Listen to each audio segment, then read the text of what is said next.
In eschatology, we kind of finished chapter 9 of Daniel for the most part last week.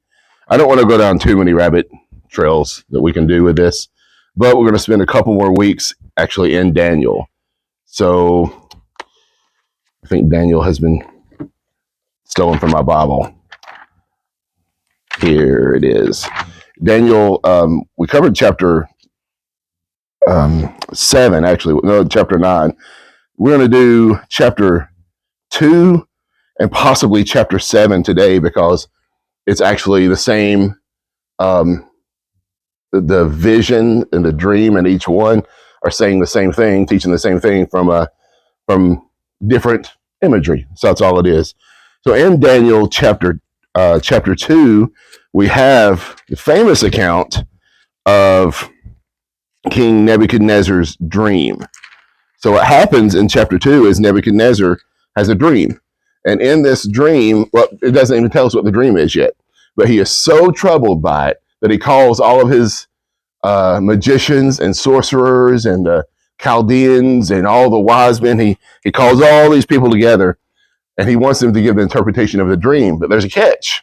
He is so troubled, and he knows that his people, his magicians and such, they're going to try to preserve their own lives. They're going to try to potentially pacify the king.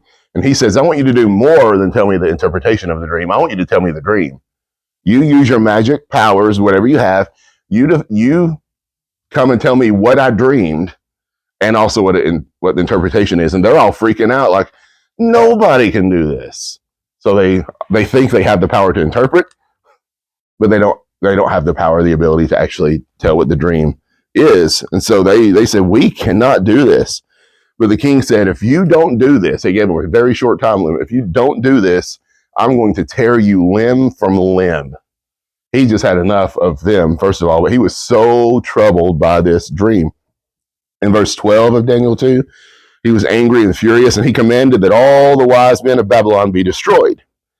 And Daniel hears about this, and he intercedes. He puts a stop to it, says, no, don't kill any of them. Let me see the king. Bring me to the king, make an appointment and to see the king, and I'll handle this. I'll take care of the dream and the interpretation. And so he told his friends to seek the mercy from God concerning this mystery. And Daniel blessed, in verse 20, Daniel blessed the name of God, and he told Nebuchadnezzar the dream and gave the interpretation. And here's the dream. What you actually have on your handout there, on the left, that image of the statue standing there, this is, we don't know if this is exactly what he saw, but this is the gist of what he had seen. It's an image. It's a great image, mighty and of exceeding brightness. Its appearance was frightening. The head of the image was of fine gold. The chest and the arms were silver. The middle and the thighs were bronze, and the legs were iron. But the feet were partly of iron and partly of clay. And in this dream, a stone was cut out by no human hand. You read this in chapter 2. The stone was cut out, and it struck the image on its feet of iron and clay, and it broke them to pieces. So here's this giant image, this brilliant image, and this stone strikes the feet of it and destroys it. It's broken in pieces. And this stone that kind of rolled into this image ended up, you think of like a snowball effect, kind of, where it rolls and it continues to turn into a great mountain. And so the stone became a great mountain and filled the whole earth. In Daniel 2:36, Daniel acknowledged Nebuchadnezzar as the King of Kings, to whom the God of heaven has given the kingdoms, the power and the might and the glory, and into whose hand he has given, wherever they dwell, the children of men, the beasts of the fields and the birds of the heavens, making you rule over them all. And Daniel tells him, you are the head of gold. This image, you got the head of gold, the body of silver, the legs of bronze, the feet of iron and clay. Daniel tells him, you are the head of gold. In verse 39, though, he says, another kingdom inferior to you will arise after you. Shortly, very shortly after this, the Babylonian Empire fell to the joined empire of the Medes and the Persians. often called the Medo-Persian Empire, because it was essentially two empires that tag teamed. They formed this one brilliant, powerful military force. So you've got the Babylonian Empire that Nebuchadnezzar was ruling, but after him, shortly after him, the Babylonian Empire fell to the Medes and the Persians. And yet a third kingdom of bronze, which shall rule over all the earth, is... So after Babylon came the Medo-Persian Empire. The Medo-Persian Empire fell to Greece. That third kingdom was Greece. And Greece, especially under Alexander the Great, Greece conquered the whole known world in 10 years. That was an absolute feat. And if you know, Alexander the Great died suddenly at the age of 32, but it was written of him that he was somewhat depressed because there's nothing left to do. He conquered the whole world and had nowhere else to conquer. He did it in 10 years, though. But, verse 40, there shall be a fourth kingdom, strong as iron, because iron breaks to pieces and shatters all things. And like iron that crushes, it shall break and crush all these. And the next empire in history is the Roman Empire. The Roman Empire was the empire that ruled the known world when Jesus came, when the gospel came, when salvation came, when the cross came. Rome was the empire. So you had empires before Babylon, but since this dream came during the time of Babylon, and Daniel tells Nebuchadnezzar, you are the head of gold, we can see that after the Babylonian Empire comes the Medo-Persian Empire, then comes Greece, then comes Rome. And what happens then when this fourth empire, well, we'll talk about it for a second, this fourth empire of Rome, verse 41 of Daniel 2, its feet and toes were partly clay and partly iron. It shall be a divided kingdom, but some of the firmness of iron shall be in it, just as you saw iron mixed with soft clay. Every empire has issues. Every empire has strengths and weaknesses, kind of thing. But Babylon was united, firm. The Medo-Persians were united and firm. Under Alexander the Great, the empire was united and firm. And the Roman Empire was different. It was, in many ways, more powerful than them all, but constantly there were power struggles in the Roman Empire, constantly. I think the very first Caesar was stabbed in the back and killed. In 30 years or so, 30, 40 years or so before Jesus came. So it was a strong empire, but it was mixed and it had some weaknesses in it too. In verse 42, partly strong, partly brittle. But in verse 44, in the days of those kings, the God of heaven will set up a kingdom that shall never be destroyed, nor shall the kingdom be left to another people. It shall break in pieces all these kingdoms and bring them to an end, and it shall stand forever. In verse 45, we have something of a summarization of this. Daniel 2:45, if I can get to it.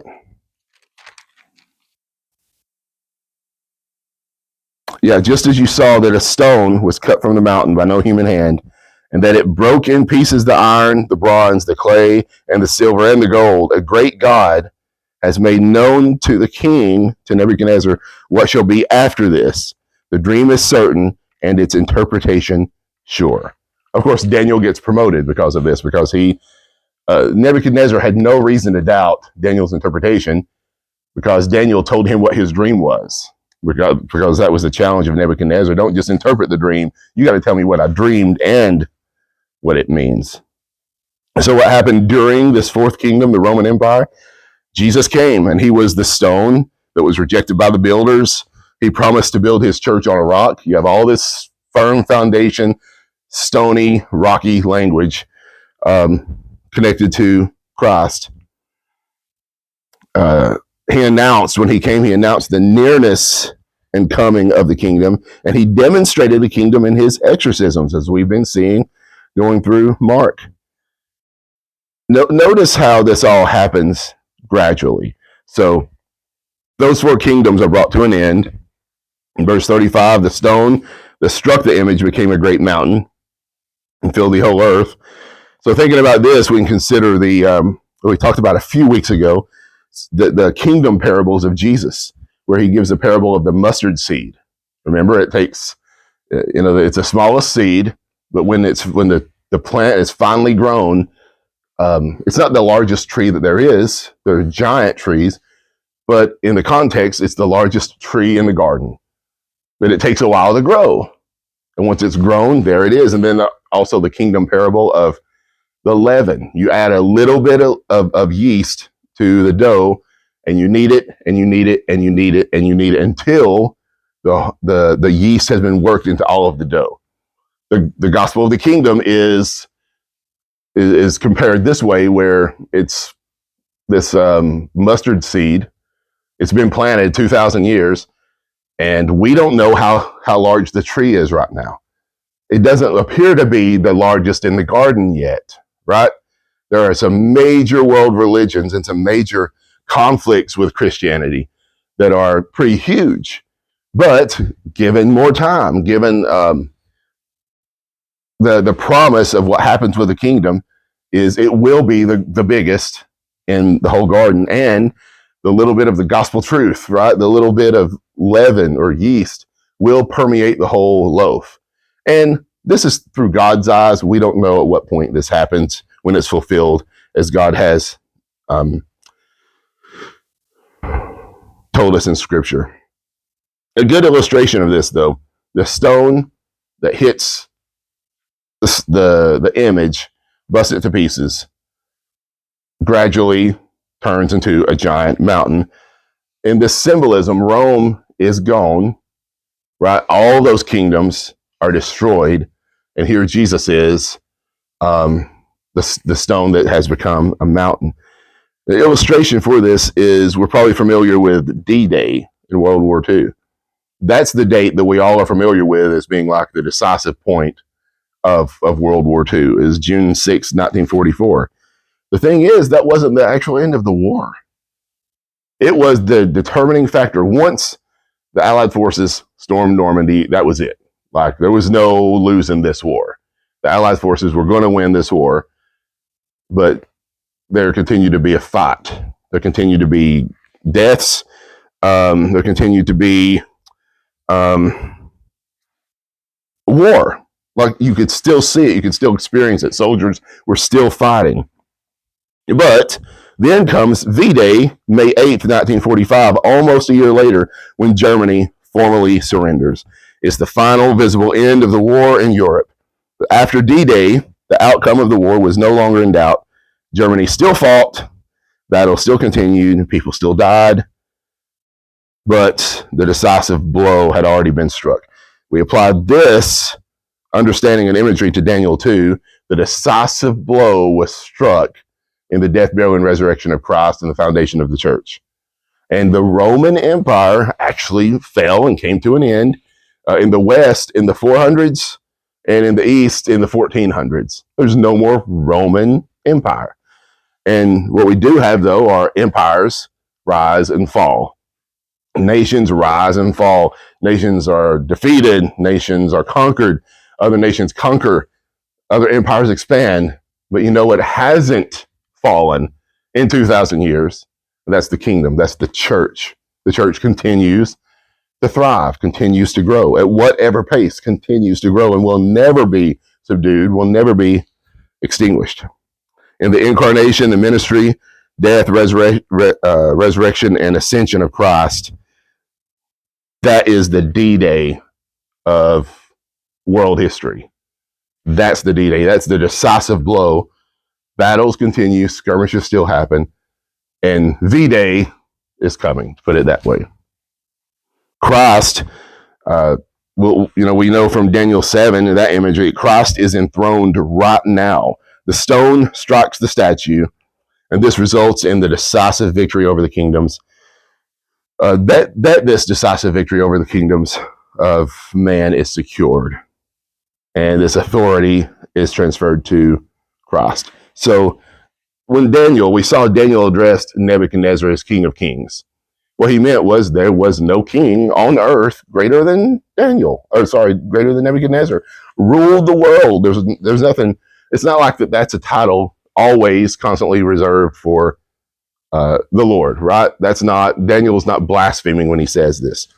But the King of all kings today is Christ, because he has entered into his kingdom. Now, we've got a few moments. We're going to cover the second vision that is saying the same thing, but in different imagery. If you want to turn, you turn to Daniel 7. Daniel 7, we have a vision. If I can find it. My pages don't like to turn. There we go. It's Daniel's vision of four beasts. So Daniel has this vision, and this vision is saying the same thing that Nebuchadnezzar's dream is saying. And Daniel has a vision, and there are four beasts in this vision. The first beast that he sees rise up looks like a lion. It's a lion with eagle's wings. In his vision, the wings were plucked off, and he was made to stand like a man, and he's given the mind of a man. The second beast is a bear. The bear is raised up on one side and has three ribs in his mouth, and it's told to devour much flesh. Third beast is a leopard. He has four wings, four heads, and dominion was given to it.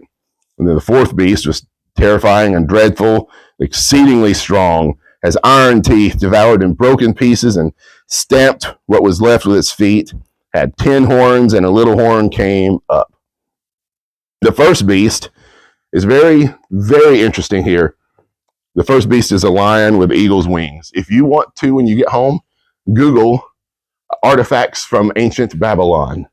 You'll see the Lion of Babylon, which was created by Nebuchadnezzar, and it's still standing. You can see it, and the paw of the lion, it's a giant statue, is crushing a man. It's the symbol of Nebuchadnezzar as a lion. And a common symbol that predated Nebuchadnezzar, but was part of the Babylonian Empire, Assyrian into Babylonian Empire, is, I forget what it's called, but it's a winged lion with the face of a man. It's literally associated with ancient Babylon. And so that's a given. In his dream, in Daniel's vision, there's no way he's going to think, what does this mean? Right? It is absolutely Babylon. And this Lion of Babylon is a 2,600-year-old statue, still located in ancient Babylon, and it was King Nebuchadnezzar's. The second beast is a bear, raised up on one side, has three ribs in its mouth. It's told to devour much flesh. This is the Medo-Persian Empire. Here you have Babylon, Medo-Persia again. Raised on one side, most likely is because the Persian Empire was a lot stronger than the Medes. They worked together, but the Persian had the superior status. And the three ribs, there were three conquests by this Medo-Persian Empire of Lydia in 546 BC, Babylon in 539, which is the official, we know that's when Babylon fell to the Medo-Persians in 539, and Egypt in 535 BC. This bear, raised on one side, three ribs in its mouth, means something, and that fits perfectly. Told to rise and devour much flesh, and that's exactly what the Medo-Persian Empire did. They were not quick at doing it, but they were vicious, maybe kind of like a bear, right? The third beast is a leopard with four wings, four heads, and dominion was given to it.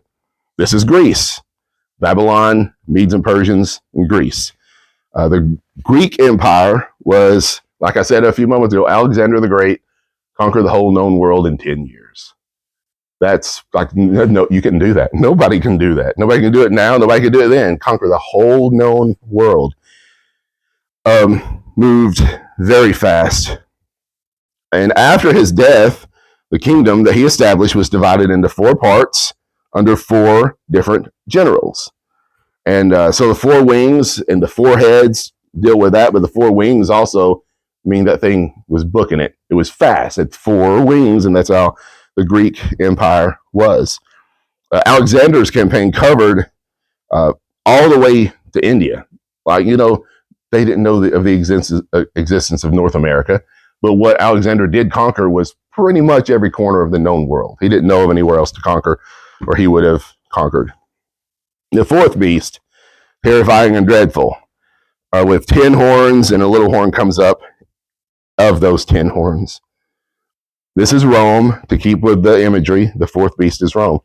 Rome's military and political power was completely unmatched in the ancient world, even though there were skirmishes and conflicts rising up in the empire and political power, right? Political vying for position and power. It was still a very terrifying and dreadful beast. In verses 7 and 8 of chapter 7, after this I saw in the night visions, and behold, a fourth beast, terrifying and dreadful, and exceeding strong. It had great iron teeth. It devoured and broke in pieces, and stamped what was left with its feet. It was different from all the beasts that were before it, and it had 10 horns. I considered the horns, and behold, there came up among them another horn, a little one, which before which 3 of the first horns were plucked up by the roots. And behold, in this horn were eyes like the eyes of a man, and a mouth speaking great things. So we obviously understand this is imagery of something. None of us should anticipate looking into the future and seeing a beast with 10 horns, and one horn rises up, a little horn, and begins speaking. Right? We understand the imagery, that it's pointing to something. Thing is, in Daniel's day, it was pointing to the future. In our day, we're way beyond it, and we look back to the past, because you had Babylon, Medo-Persia, Greece, and Rome. It was during the Roman Empire when the stone struck the image, and it crumbled to pieces. And here it's during this fourth beast. We immediately see in verse 9, right after this, speaking great things. As I looked, thrones were placed, and the Ancient of Days took his seat. His clothing was white as snow, and it's about God on his throne. In verse 11, I looked because of the sound of the great words that the horn was speaking. While the horn was speaking, we see in verse 13, I saw in the night visions, and behold, with the clouds of heaven, there came one like the Son of Man, and he came to the Ancient of Days and was presented before him.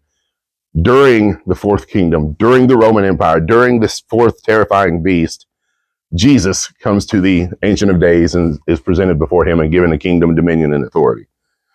So Babylon, Medes and Persians, Greece, during the Roman Empire, that's that fourth beast, that's the legs of the image, that's the time Jesus was going to come and defeat this fourth kingdom and ultimately set up his kingdom.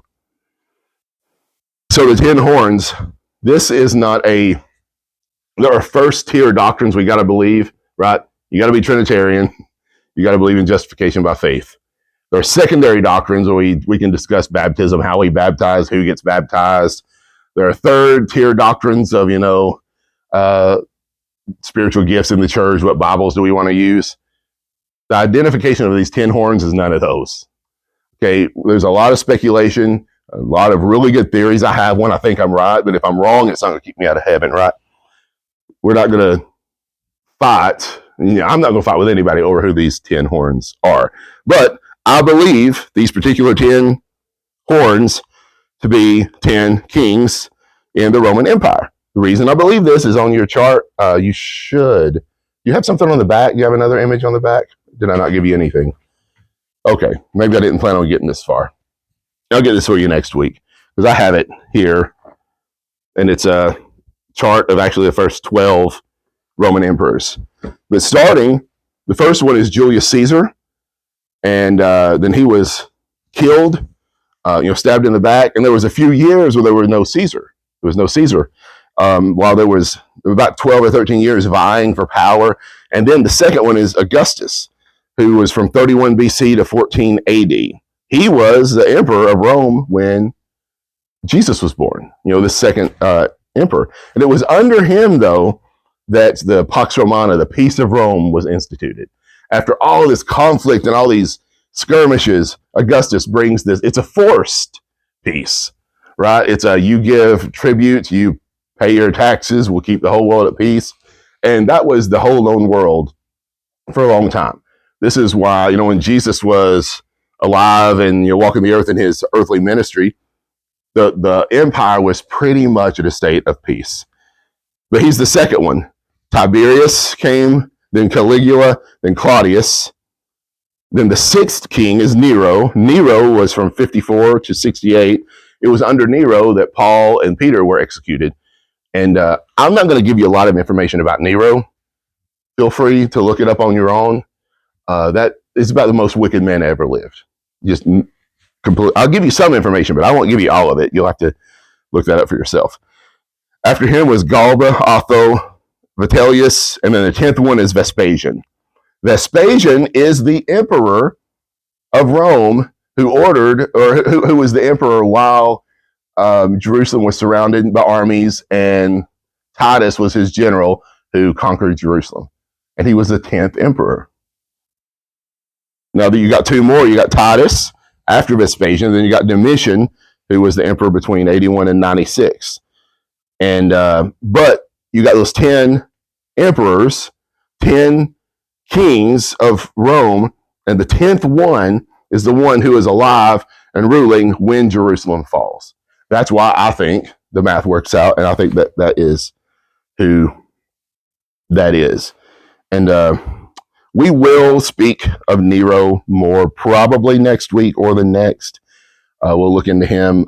He was a psychopath, killed his own mother, killed kids, anybody he thought was a threat to his throne, and he ultimately killed himself, but not before he oversaw the death of we don't know how many Christians. So he was wicked, and he's the one that killed Paul and Peter and countless others. We don't have all of their names. But what we're looking at here in this study of eschatology is looking at these prophecies that many would interpret as being yet in the future. But there's no reason to do that.